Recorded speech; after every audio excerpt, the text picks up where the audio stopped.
ठीक है, तो आज से हम लोग स्टार्ट करने वाले हैं अपना सिविल इंजीनियरिंग का पीडीजीडी कोर्स का सबसे फर्स्ट लेक्चर। तो सबसे फर्स्ट लेक्चर में हम लोग बात करेंगे कि हम लोग ट्रांसपोर्टेशन इंजीनियरिंग में क्या क्या देखने वाले हैं और किस किस सीक्वेंस में देखने वाले हैं। वो मैं आपको इंट्रोडक्शन में सब कुछ बता चुका था। ठीक है, थोड़ा सा हम लोग और बात करते हैं कि क्या हमारा प्रायोरिटी होना चाहिए, हम लोगों को किस बेसिस पे अपना जो प्रिपरेशन हम लोग स्टार्ट करने वाले हैं वो कैसे स्टार्ट करेंगे और किस फ्लो में हम लोग जाएंगे, यह हमारा मेन पॉइंट रहेगा। ठीक है, तो देखते हैं हम लोग कि क्या पहले हम लोग देखते हैं कि ट्रांसपोर्टेशन इंजीनियरिंग को कैसे डिवाइड किया हम लोगों ने। तो मैंने बोला ट्रांसपोर्टेशन इंजीनियरिंग को हम लोगों ने 3 पार्ट में डिवाइड कर रखा है। फर्स्ट पार्ट जो होगा हमारा that is highway engineering. First part जो होगा दैट इज हमारा highway engineering, highway engineering. Second part जो होगा हमारा it is railway engineering, railway engineering. और जो थर्ड पार्ट होगा हमारा, जो हमारा थर्ड पार्ट होगा इट इज एयरपोर्ट इंजीनियरिंग। जो हमारा थर्ड पार्ट होगा इट इज एयरपोर्ट इंजीनियरिंग। ठीक है, अब देखते हैं हम लोग किस ऑर्डर में पढ़ेंगे। मैंने बोला अभी तक अगर आप प्रीवियस ईयर्स के पेपर देखोगे, सारे क्वेश्चंस देखोगे, तो आप देखोगे कि हमारा जो सबसे ज्यादा वेटेज है that is of highway engineering. तो हमारा जो मेन फोकस होगा वो हाईवे इंजीनियरिंग ही होगा, क्योंकि अभी जो कुछ ही टाइम से ऐड हुआ है आपका रेलवे या एयरपोर्ट इंजीनियरिंग, तो हमारा जो मेन फोकस होगा वो किस पे होगा, हाईवे इंजीनियरिंग पे होगा। ठीक है, अब हम लोग रेलवे और एयरपोर्ट में कुछ ही टॉपिक्स की बात करिए, आप लोगों से कुछ फ्यू टॉपिक्स की बात करिए। तो जब हम एयरपोर्ट और रेलवे इंजीनियरिंग पढ़ेंगे तो हम लोग कुछ फ्यू टॉपिक्स जैसे हम लोगों से बात करिए। जैसे अगर मैं एयरपोर्ट इंजीनियरिंग की बात करूं तो एयरपोर्ट इंजीनियरिंग में आपसे टैक्सीवे की बात करिए, तो हम लोग टैक्सीवे देखेंगे सिर्फ, मतलब इस पर ज़्यादा फोकस नहीं करेंगे। जो हमारा गेट के सिलेबस में स्पेसिफिकली उन्होंने बोला है उस पर ही हमारा मेन फोकस रहेगा। तो उसमें उन्होंने बात करी है टैक्सीवे की और एग्जिट टैक्सीवे की बात करिए, तो ये हमारा एग्जिट टैक्सीवे। ठीक है, ये हमारे 2 मेन पॉइंट होंगे जो हम लोग बात करेंगे किसमें, एयरपोर्ट इंजीनियरिंग में। सिमिलरली रेलवे इंजीनियरिंग में जब बात करेंगे तो रेलवे इंजीनियरिंग में उन्होंने ज्योमेट्रिक डिज़ाइन पर थोड़ा सा फोकस किया है। ज्योमेट्रिक डिज़ाइन पे थोड़ा सा फोकस किया है। तो ज्योमेट्रिक डिज़ाइन बोलेंगे तो क्या क्या देखेंगे हम लोग ज्योमेट्रिक डिज़ाइंस में। ज्योमेट्रिक डिज़ाइन में जैसे हम लोग देखेंगे जब हाईवे इंजीनियरिंग पढ़ेंगे, तो मैंने बोला था ज्योमेट्रिक डिज़ाइन हाईवे इंजीनियरिंग को मैंने आप लोगों को बताया होगा कि कैसे हम लोग हाईवे इंजीनियरिंग को 4 पार्ट में डिवाइड करेंगे या हम लोग 4 चैप्टर्स में डिवाइड करेंगे। फर्स्ट इज जैसे ज्योमेट्रिकल क्लासिफिकेशन या ज्योमेट्रिकल डिज़ाइन, फिर सेकंड होगा traffic engineering, third pavement design, फिर पेवमेंट मटेरियल। ऐसे ही हमारा ज्योमेट्रिक डिज़ाइंस में जब हम लोग देखेंगे जो सेम इसका जो ज्योमेट्रिक डिज़ाइन है ऑलमोस्ट सिमिलर होगा हमारा रेलवे इंजीनियरिंग का ज्योमेट्रिक डिज़ाइन, जिसमें हम लोग जैसे सुपर एलिवेशन की बात करेंगे। जैसे सुपर एलिवेशन की बात करेंगे, सुपर एलिवेशन को या मैं बोल दूं कैंट से रिप्रेजेंट करेंगे हम लोग, कैंट से रिप्रेजेंट करेंगे। कैंट डेफिशिएंसी की बात करेंगे हम लोग जब बात करेंगे इसमें रेलवे इंजीनियरिंग में बात करेंगे तो कैंट डेफिशिएंसी की बात करेंगे, कैंट डेफिशिएंसी की बात करेंगे। सिमिलरली हम लोग बात करेंगे कैंट डेफिशिएंसी के बाद नेगेटिव सुपर एलिवेशन की बात करेंगे, नेगेटिव सुपर एलिवेशन की बात करेंगे, नेगेटिव सुपर एलिवेशन की बात करेंगे। कुछ वेलोसिटीज की बात करेंगे कि कितना वेलोसिटी जनरली हम लोग प्रोवाइड करते हैं। तो यही पूरा हमारा सिनेरियो होगा कि हम लोग जो देखने वाले हैं ये कुछ 4 टॉपिक है जिन पे ज़्यादा फोकस करेंगे जब भी हम रेलवे इंजीनियरिंग पढ़ेंगे, और इसके 2 टॉपिक है एग्जिट टैक्सीवे और टैक्सीवे जिसमें हम लोग ज़्यादा फोकस करने वाले हैं। ठीक है, तो अब बात करते हैं हम लोग इंट्रोडक्शन की बात करते हैं कुछ, कि कहाँ से हमारा रेलवे हाईवे इंजीनियरिंग हमारा कैसे स्टार्ट हुआ और हम उसको कैसे कैसे आगे लेके गए हैं उसकी बात कर रहे हैं हम लोग हाईवे इंजीनियरिंग। ठीक है, हाईवे इंजीनियरिंग से हम लोग हमारा स्टार्ट कर रहे हैं चैप्टर, क्योंकि मैं बोल रहा हूँ हाईवे इंजीनियरिंग से सबसे ज़्यादा क्वेश्चंस आप लोगों को देखने को मिलेंगे एग्जाम में। ठीक है, जैसे मैं बात करूँ लास्ट ईयर की बात करूँ तो कुछ 9 मार्क्स के क्वेश्चन आए, किसी एक पेपर में 10 मार्क्स के क्वेश्चन आए। तो जनरली इसमें से क्या हुआ है कि ओनली 1 मार्क्स का आपको एयरपोर्ट और रेलवे इंजीनियरिंग देखने को मिला है दोनों पेपर में। ठीक है, बाकी सारा जो भी आपको सिलेबस देखने को मिला है वो हाईवे इंजीनियरिंग से ही देखने को मिला है। तो हम लोग बोलेंगे हाईवे इंजीनियरिंग को कैसे स्टार्ट करेंगे। तो मैंने बोला सबसे पहले हाईवे इंजीनियरिंग में जो हम लोगों को देखना होगा, पहली बात तो सबसे पहली बात ये आती है कि इसको हाईवे इंजीनियरिंग क्यों बोला जाता है। तो समझो जरा इसको हाईवे इंजीनियरिंग क्यों बोला जाता है। मैंने बोला कि जब हम पुराने टाइम में बात करते थे, जब हम लोग डिज़ाइन करते थे अपने पेवमेंट्स को, तो हम लोग क्या करते थे कि हम लोग किसी एम्बैंकमेंट पे प्रोवाइड करते थे अपना ये जो भी पेवमेंट रहता था, हाईवे पेवमेंट रहता था, या कैरियर जो रहता था इसको किसी एम्बैंकमेंट पे प्रोवाइड करते थे हम लोग। अब ये एम्बैंकमेंट पे प्रोवाइड करने का क्या रीज़न था? तो ये एम्बैंकमेंट पे प्रोवाइड करने का रीज़न ये था कि हम लोग जो भी कोई अगर यहाँ से व्हीकल आ रहा है या कोई भी ऑब्जेक्ट मतलब कोई भी व्हीकल आ रहा है, एनिमल आ रहा है या कुछ भी आ रहा है, तो उसको अवॉइड किया जाए कि डायरेक्टली वो हमारे हाईवे पे ना आ जाए।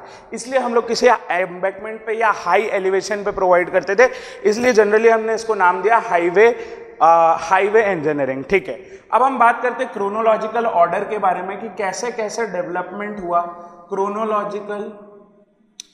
क्रोनोलॉजिकल ऑर्डर के बारे में बात कर रहे हैं हम लोग सबसे पहले कि क्रोनोलॉजिकल ऑर्डर बोले तो कि कैसे कैसे हम लोगों का डेवलपमेंट हुआ हाईवे का। ठीक है, कैसे कैसे हम लोगों ने रोड डेवलपमेंट की बात करी है। तो देखो जरा, क्रोनोलॉजिकल ऑर्डर अगर मैं बोल रहा हूं तो इसका मतलब है मैं आपसे बात कर रहा हूं कि कैसे प्रीवियस ईयर पास्ट से लेके अभी तक हम लोगों का डेवलपमेंट होता आया है हाईवे में। ठीक है, तो अब देखो सबसे पहले जो आया, मैंने बोला जो सबसे पहला डेवलपमेंट हुआ या जो सबसे पहले रोड के बारे में बात हुई, इट इज रोमन रोड्स। ठीक है, इट इज रोमन रोड्स का डेवलपमेंट हुआ।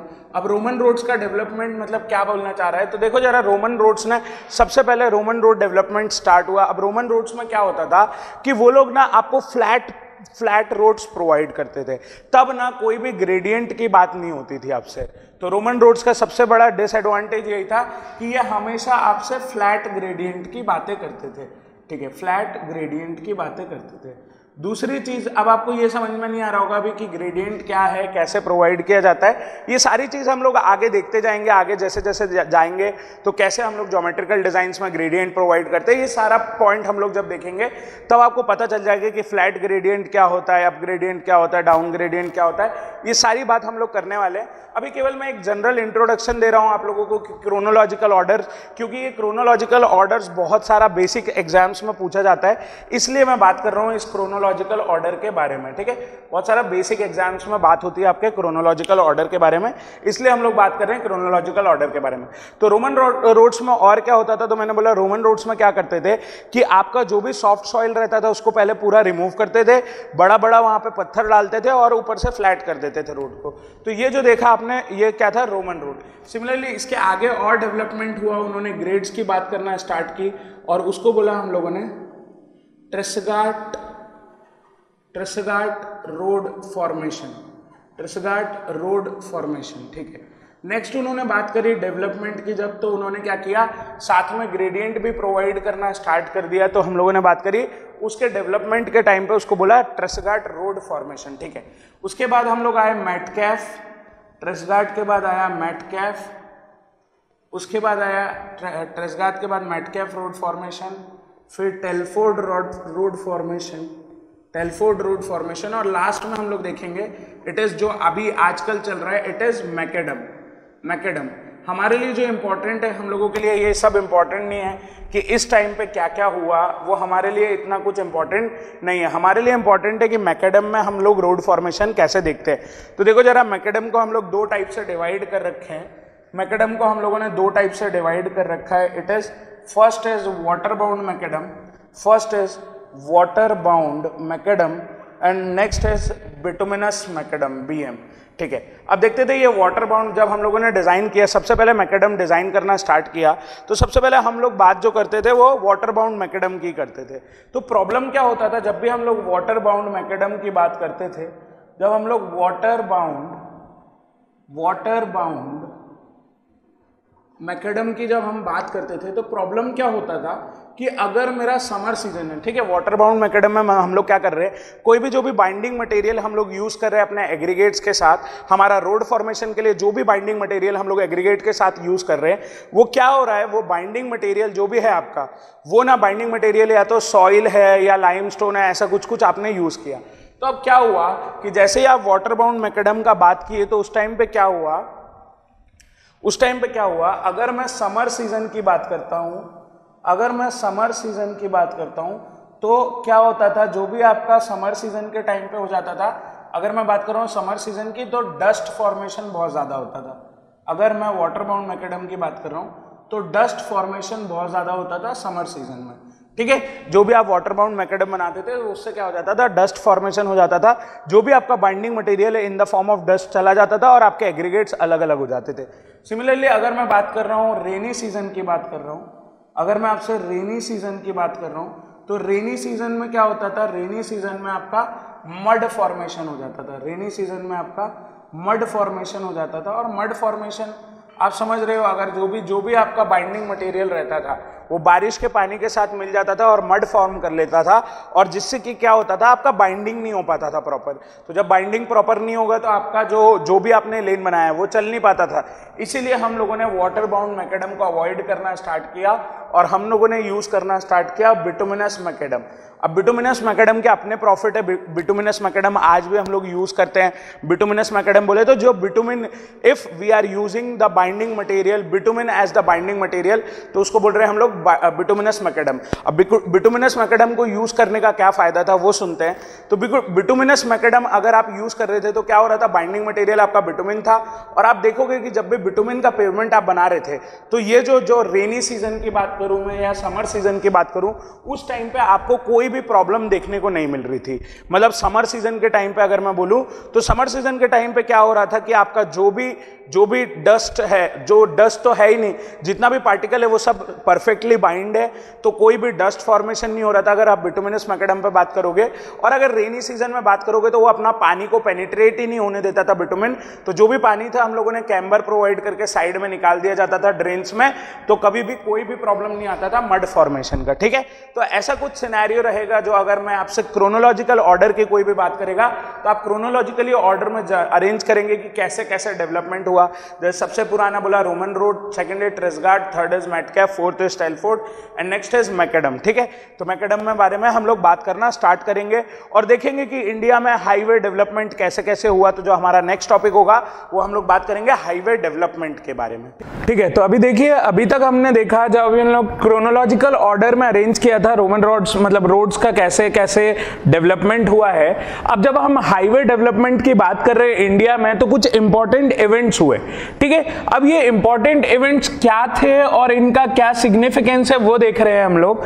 तो मैंने बोला सबसे पहला जो इंपॉर्टेंट इवेंट था that is Jayakar committee formation. ठीक है, जैकर कमेटी आई in the year 1927, Jayakar committee आई और उन्होंने कुछ रिकमेंडेशंस दिए हमको कि ये रिकमेंडेशंस को आप लोगों को फॉलो करना है। ठीक है, तो जैकर कमेटी का पहला जो रिकमेंडेशन था, उन्होंने बोला कि जो आपका रोड डेवलपमेंट है, जो हाईवे डेवलपमेंट है, वो नेशनल इंटरेस्ट की बात होना चाहिए, है ना। किसी स्टेट में भी अगर हाईवे फॉर्म हो रहा है तो उस स्टेट का रेस्पॉन्सिबिलिटी ना होके नेशनल इंटरेस्ट की बात होना चाहिए। क्या मैटर ऑफ नेशनल इंटरेस्ट होना चाहिए, रोड डेवलपमेंट की बात। ठीक है, उसके बाद उन्होंने जो दूसरा रिकमेंडेशन दिया कि हम लोगों को कुछ एक्स्ट्रा चार्जेस अप्लाई करना चाहिए, कुछ एक्स्ट्रा टैक्स लेना चाहिए नॉर्मल रोड यूजर्स से, कि उस एक्स्ट्रा टैक्स को हम लोग बाद में यूज कर सके रोड डेवलपमेंट फंड के नाम से। ठीक है, बाद में हम लोगों ने जब ये एक्स्ट्रा चार्जेस लेना चालू करे, तो वहां से जो फंड जनरेट हुआ उसको हमने नाम दिया सेंट्रल रोड फंड, और ये किसी ईयर में लेना चालू किया 1929। तो मतलब इन्होंने जैकर कमेटी का जो भी रिकमेंडेशंस था उनको हम लोगों ने आगे एग्जीक्यूट किया, तब जाके बना हमारा सेंट्रल रोड फंड्स। ठीक है, इसके बाद जो जैकर कमेटी थी उनका थर्ड जो था हमारा recommendation that is semi official technical body should be there, है ना। तो वो चाहते थे कि अब देखो अभी क्या हो रहा है, उन्होंने बोल दिया कि आपका जो रोड फॉर्मेशन है वो नेशनल इंटरेस्ट की बात होना चाहिए। ठीक है, नेशनल इंटरेस्ट की बात है। दूसरा उन्होंने बोल दिया कि आपको एक्स्ट्रा टैक्स लेना है, ताकि कुछ एक्स्ट्रा चार्जेस आपको पेट्रोल या डीजल के ऊपर अप्लाई करना है, ताकि उस पैसे को आप यूज कर पाओ एज अ रोड फॉर्मेशन। ठीक है, तीसरी बात उन्होंने बोली आपसे कि एक सेमी टेक्निकल, अब जो आप पैसा बचा रहे हो सेंट्रल रोड फंड के नाम पे, अब उस पैसे को आपको कहीं लगाना है, आपको रोड डेवलपमेंट के लिए लगाना है, तो एक ऐसी टेक्निकल बॉडी हो जो बता पाए कि उस पैसे को कौन सी रोड पे इन्वेस्ट करना चाहिए, कहां पे वो हाईवे बनाना चाहिए, कहां पे नहीं बनाना चाहिए, और टेक्निकली मतलब वो कितना अच्छा हाईवे होना चाहिए, क्या एक्सेल लोड आ रहा है, वो सब देखने के लिए वहां पे एक सेमी टेक्निकल बॉडी फॉर्म हुई जिसका नाम दिया उन्होंने IRC। Semi official technical body का नाम क्या था? IRC, इंडियन रोड कांग्रेस, है ना। इसको और भी जहां एज पर IRC क्वेश्चन में अगर लिखा रहेगा एज पर IRC, तो इसका मतलब है इंडियन रोड कांग्रेस के थ्रू जो भी उन्होंने अपना कोड बनाया है, जो भी कोड जनरेट करे, कुछ स्पेसिफिकेशंस दिए, उसके अकॉर्डिंग बात होगा इंडियन रोड कांग्रेस में, जो कि फॉर्म हुआ इन द ईयर 1934। ठीक है, अब आप सोच रहे हो मैं हर किसी चीज का ईयर क्यों बता रहा हूं आपको, क्योंकि ईएस के हिसाब से, इंजीनियरिंग सर्विसेज के हिसाब से ये ईयर्स इंपॉर्टेंट है कि किस ईयर में सेंट्रल रोड फंड आया, किस ईयर में ये सेमी टेक्निकल बॉडी फॉर्म हुई, ईयर 1934, और किस ईयर में रिसर्च ऑर्गेनाइजेशन आया। ठीक है, ठीक है। तो जैकर कमेटी का लास्ट रिकमेंडेशन था कि आपको क्या करना है कि एक रिसर्च कमेटी फॉर्म करना है। ठीक है एक रिसर्च कमेटी फॉर्म करना है, जो रिसर्च कमेटी आपको बताएगी कि हाँ, मतलब जो भी आप न्यू डेवलपमेंट करने वाले हो उसके ऊपर वर्कआउट करेगी। ठीक है, तो वो रिसर्च कमेटी जो है वो किस ईयर में फॉर्म हुई है जाके, उसका नाम है central road research institute in the year 1950। ठीक है, 1950 में जाके आपकी ये रिसर्च कमेटी फॉर्म हुई है। और अगर मैं इसके हेडक्वार्टर की बात करूं तो इसका हेडक्वार्टर है न्यू दिल्ली में। ठीक है, ये कहां पे है? न्यू दिल्ली में। ठीक है, अभी बात करते हैं, अभी देखो आपने यहां तक तो देखा क्या क्या रिकमेंडेशंस थे। ये 4 रिकमेंडेशंस थे जो हमको जैकर कमेटी ने, ये इंपॉर्टेंट इवेंट्स है हमारे, कि सेंट्रल रोड फंड फॉर्म हो गया, यहाँ पे एक सेमी टेक्निकल बॉडी फॉर्म हो गई, यहाँ पे एक रिसर्च इंस्टीट्यूट आ गया। अभी क्या हुआ कि जब हम लोग इतना टेक्निकली आगे आ गए हैं, हमारे पास कमिटीज है, सब कुछ है, तो हम अलग अलग प्रोग्राम्स चलाने लग गए। जैसे कि मैं आपको एक एग्जाम्पल देता हूं, आपने देखा कि अब जब ये सब हो रहा था, कमेटी फॉर्म हो रही थी, ये सब हो रहा था, तो हमने एक प्रोग्राम लॉन्च किया जिसका नाम था national highway development program, national highway development program. ठीक है, इसको बहुत सारी जगह NHDP के नाम से भी जाना जाता है। इन द ईयर 1998 यहां पे आया 1998 में आपका नेशनल हाईवे डेवलपमेंट प्रोग्राम। ठीक है, अब इस नेशनल हाईवे डेवलपमेंट प्रोग्राम में उन्होंने 2 बड़े प्रोजेक्ट करे। ठीक है, इन प्रोग्राम्स का क्या मोटिव था कि आपको ज्यादा से ज्यादा अच्छे रोड्स प्रोवाइड करना है। तो नेशनल हाईवे डेवलपमेंट प्रोग्राम में जो सबसे बड़ा एक इवेंट हुआ, दैट इज गोल्डन क्वाड्रिलेटरल। अभी गोल्डन क्वाड्रिलेटरल में क्या किया उन्होंने, गोल्डन क्वाड्रिलेटरल में उन्होंने एक क्वाड्रिलेटरल बनाया, और जिसको रोड से उन्होंने दिल्ली, मुंबई, चेन्नई और कोलकाता को कनेक्ट कर दिया। ठीक है, ये था उनका गोल्डन क्वाड्रिलेटरल प्रोग्राम। ठीक है, अराउंड 5387 जो है लेंथ, किलोमीटर में लेंथ है जो ये गोल्डन क्वाड्रिलेटरल है। तो मैं बताया कि ये जो था उनका पहला प्रोग्राम था, पहला बड़ा प्रोग्राम। किसके थ्रू हुआ था? ये NHDP के थ्रू हुआ था। याद रखेंगे हम लोग, क्योंकि एक बेसिक जो, अगर मैं ऑब्जेक्टिव की बात करूं, इंजीनियरिंग सर्विसेज के ऑब्जेक्टिव में जनरली ऐसा पूछ लिया जाता है। ठीक है, तो मैंने बोला गोल्डन क्वाड्रिलेटरल प्रोग्राम कहां से चालू हुआ, जो NHDP के अंडर में कौन कौन से प्रोजेक्ट आए, तो NHDP के अंडर में जो पहला बड़ा प्रोजेक्ट था वो था गोल्डन क्वाड्रिलेटरल। उसमें उसने क्या किया, 4 बड़ी सिटीज को कनेक्ट कर दिया। ठीक है, जैसे हो गया दिल्ली, हो गया मुंबई, हो गया चेन्नई, हो गया और कोलकाता हो गया। जो दूसरा बड़ा प्रोजेक्ट था NHDP के अंदर, जो दूसरा बड़ा प्रोजेक्ट था वो था east west north south corridor. अब east west north south corridor में उन्होंने क्या किया, ये जो दूसरा प्रोजेक्ट था इन लोगों का NHDP के अंदर, उन्होंने क्या किया, उन्होंने श्रीनगर से लेके, यहां पे श्रीनगर से लेके कन्याकुमारी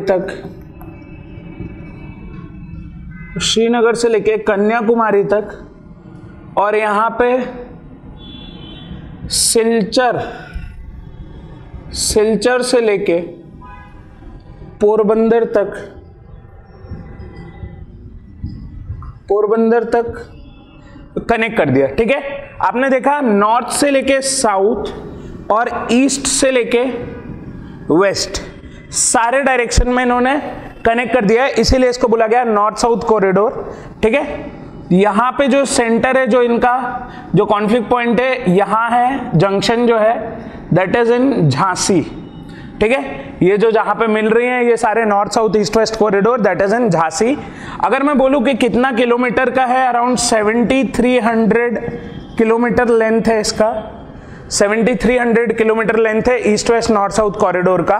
तो ये दो बड़े प्रोजेक्ट है जो नेशनल हाईवे डेवलपमेंट प्रोग्राम के अंडर किए गए थे, ठीक है। ऐसे और भी बड़े बड़े प्रोजेक्ट्स किए गए हैं, जैसे एक और कमेटी फॉर्म हुई national rural road development association, ठीक है। आपने देखा जो प्रधानमंत्री ग्राम सड़क योजना है वो सब उसमें ही आता है, ठीक है, national rural road development association, ठीक है। उसके बारे में भी बात करेंगे। पहले हम लोग देखते हैं, जब मैंने बोला 1.2 रोड प्लान्स देख रहे हैं हम लोग, अभी आपने हाईवे डेवलपमेंट देख लिया, अब रोड प्लान्स की बात हुई, ठीक है। अब उस कमेटी ने हम लोगों को बहुत सारी बातें बताई, उन्होंने बोला ये करो वो करो, ठीक है, जो सब कुछ हो गया। अब हमारे पास जब हम लोग डेवलपमेंट के बारे में बात करने ही लग गए थे, तो हमारे पास एक आइडिया दिया गया बाय जयकर कमेटी इटसेल्फ कि आप ना ज्यादा समय के लिए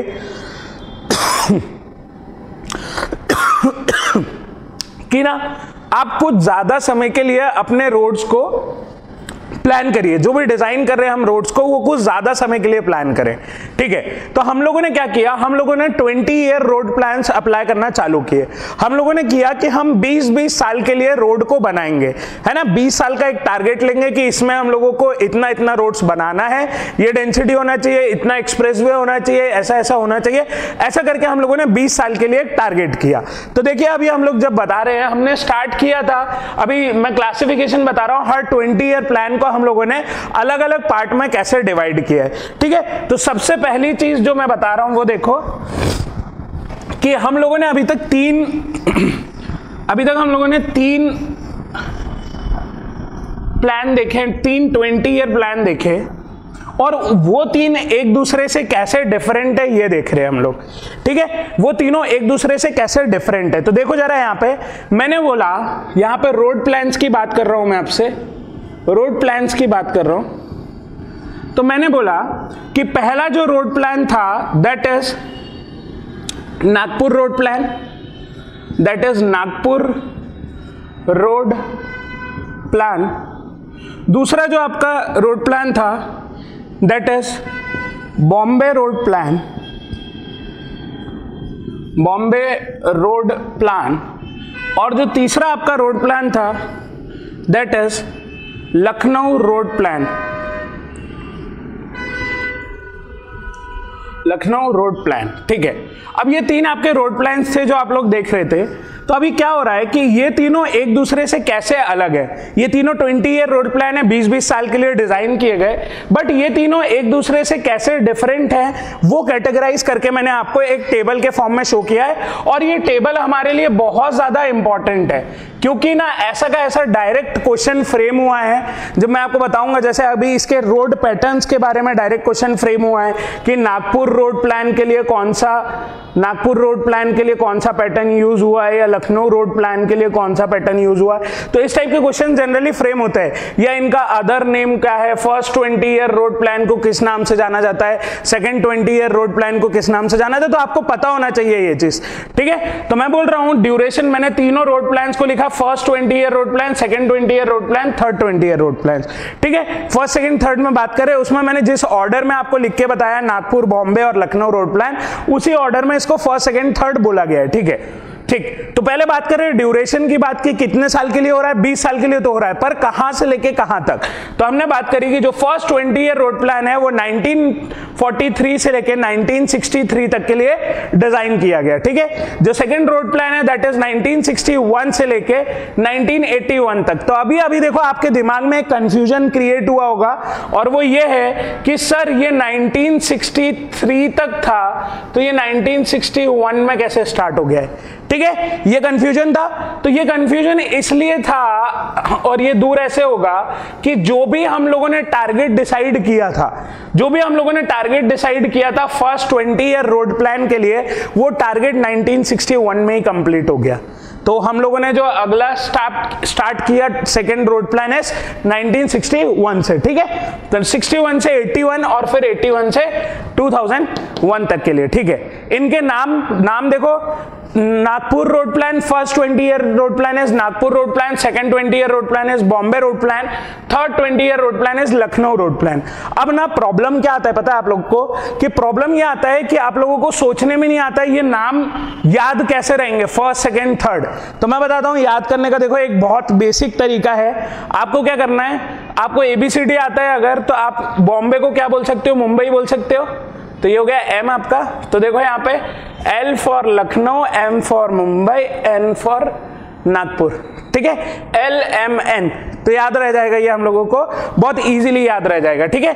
तो ये तो हो गया हम लोग कैसे याद करेंगे LMN, ये एक बेसिक ट्रिक है, ठीक है, पीछे से स्टार्ट करना है हम लोगों को। फिर डेवलपमेंट अलाउंस की बात हो रही है, तो जो भी हम लोगों ने जो भी हम लोग रोड कंस्ट्रक्ट करते हैं तो उसके आसपास कितना हम लोग एक्सपेक्टेड जगह छोड़ रहे हैं, कितना % जगह छोड़ी है आगे की डेवलपमेंट के रिगार्डिंग।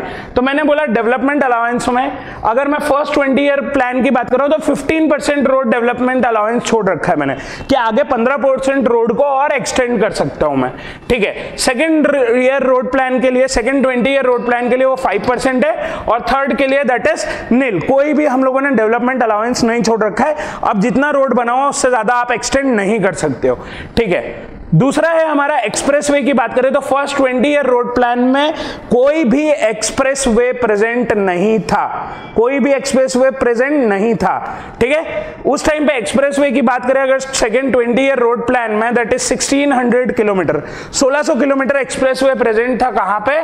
1600 किलोमीटर एक्सप्रेसवे प्रेजेंट था हमारा सेकंड 20 ईयर रोड प्लान में। और थर्ड 20 ईयर रोड प्लान में बात करूं तो 2000 किलोमीटर हम लोगों ने टारगेट, हम लोगों को जो रोडवे, जो हमारा एक्सप्रेसवे बना है दैट इज 2000 किलोमीटर, ठीक है। अभी रोड पैटर्न की बात कर रहे हैं, ये बहुत इंपॉर्टेंट है। रोड पैटर्न हम लोग जो अभी देखेंगे, इसके जस्ट बाद वाला टॉपिक जो होगा हमारा वो रोड पैटर्न्स पे ही होगा। तो मैंने बोला रोड पैटर्न्स में बात हो रही है तो देखो स्टार एंड ग्रिड पैटर्न सबसे पहले क्या होता है अभी देखेंगे, जस्ट इसके बाद वाला टॉपिक वही है रोड पैटर्न्स के बारे में। तो देखा star and grid pattern follow किया गया था कहां पे?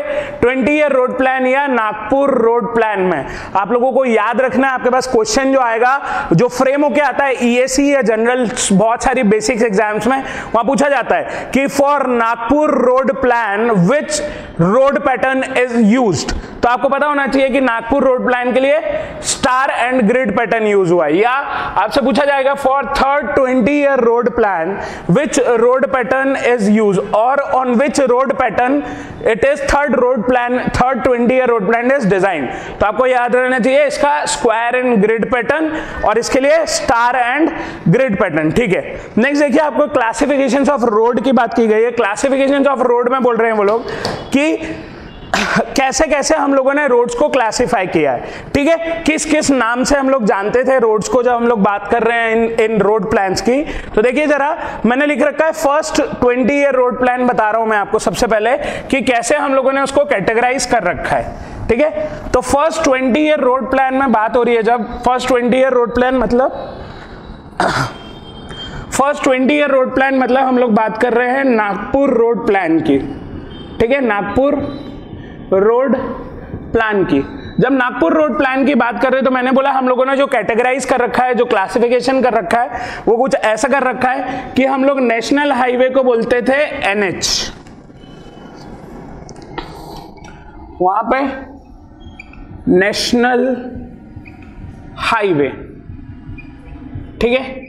फिर होता था हमारा नेशनल हाईवे के बाद SH that is state highway, SH that is state highway.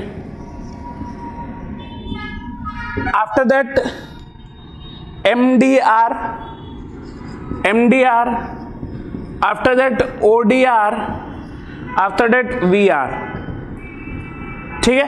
तो ये हो जाएगा हमारा, ये है national highway, that is state highway, it is major district road, MDR को बोला हम लोगों ने मेजर डिस्ट्रिक्ट रोड, और ODR इज अदर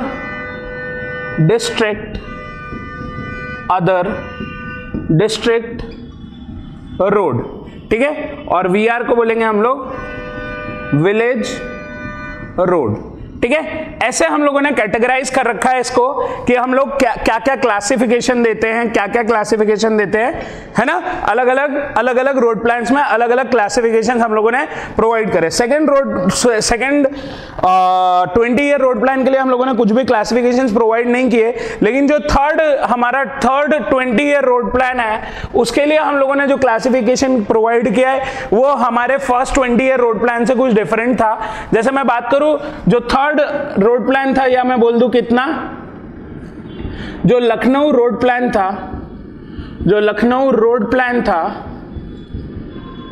प्लान था, उसमें उन्होंने कैटेगराइज कैसे कर रखा है, उन्होंने क्लासिफिकेशन कैसे कर रखा है। फर्स्ट इज प्राइमरी में जो है, फर्स्ट जो है हम लोगों ने क्या कैसे कैटेगराइज कर रखा है, that is expressway.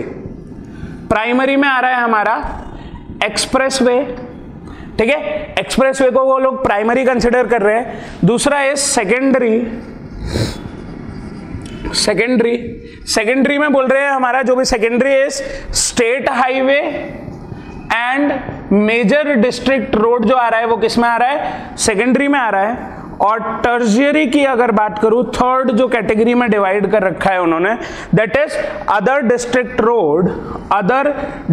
Road and village road की बात कर रहे हैं। अदर डिस्ट्रिक्ट रोड और विलेज रोड की बात करें, इस हिसाब से इसके अकॉर्डिंग उन्होंने क्लासिफिकेशन प्रोवाइड कर रखा है फर्स्ट 20 ईयर रोड प्लान के अकॉर्डिंग और थर्ड 20 ईयर रोड प्लान्स के अकॉर्डिंग, ठीक है। लास्ट जो है टारगेट डेंसिटी की बात हो रही है। Target density is also an important point.